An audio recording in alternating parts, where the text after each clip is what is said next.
Good morning, good afternoon, St. Peter's Church. A very happy Tuesday to you.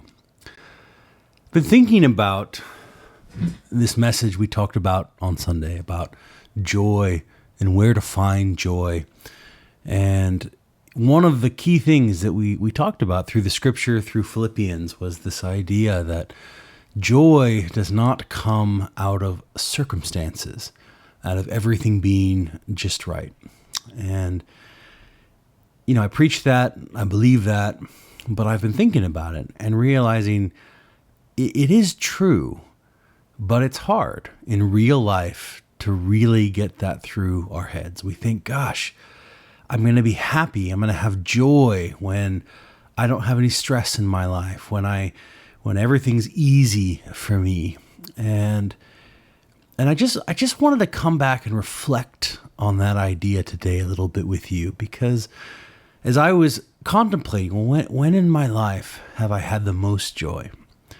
Truthfully, I think the thoughts that came to mind first for me was having children, and the joy of holding them in the hospital room, the joy, of being with them and realizing, this is the most important thing I'm ever going to do in my life, is raise these kids. And it struck me, well, that's it, isn't it? Because honestly, every parent knows there's a lot of hard work in parenting. I don't think I ever learned what the phrase death to self meant before I became a parent. And you realize, I just want to sleep right now, but my baby's crying, so I have to get up. I just want to sit on the couch and do nothing, but my kid's calling me, they want to play, and that's going to be the better investment. I think most of us, or a lot of us in the church, are parents. If you aren't a parent yet, I don't mean to in any way sort of pick an example that doesn't apply to you. I'm sorry about that. I think you've experienced it probably in other ways with other kids, but there's something about the work that you pour into your kids, and then the pride and the joy that brings, that is like nothing else. And I really think that's what Paul is trying to get at when he talks about, even though I'm in chains, I'm so filled with joy because I'm doing the thing that matters most in the world. And so I want to encourage us as a church to be thinking about our days, the real ways we spend them, and what is in it do we say to ourselves, this is the most important work I'm going to do today. This is something that has real value, something that I'm going to be proud of at the end, and to try to focus ourselves and focus our time on those things. I believe with all my heart that kingdom work is always that. I love the verse from 1 Corinthians where it says, your labor in the Lord is never in vain, because it's producing something of lasting quality.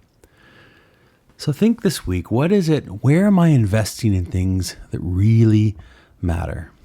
I think a lot of that tends to be with people. Where am I investing with people in ways that will have eternal significance, that will bring me joy? And spend your labor, and my labor too, we'll spend it there. I hope we'll do that when we get into our life groups in the fall, Wednesday nights. Really hope you'll be a part of those things and be committed to them. I think it's going to be a tremendous opportunity for fellowship and ministry in our church, and a needed opportunity. But I also pray that you'll think even this week, that cup of cold water thing, just experiment with it. Don't forget. Don't just hear it on Sunday and forget. But what's one small thing that I can do to help someone, to encourage someone?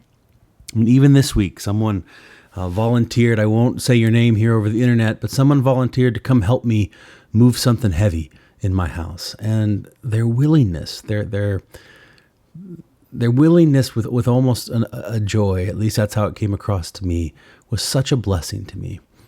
So let's be that blessing to others. Let's experience it and pay it forward.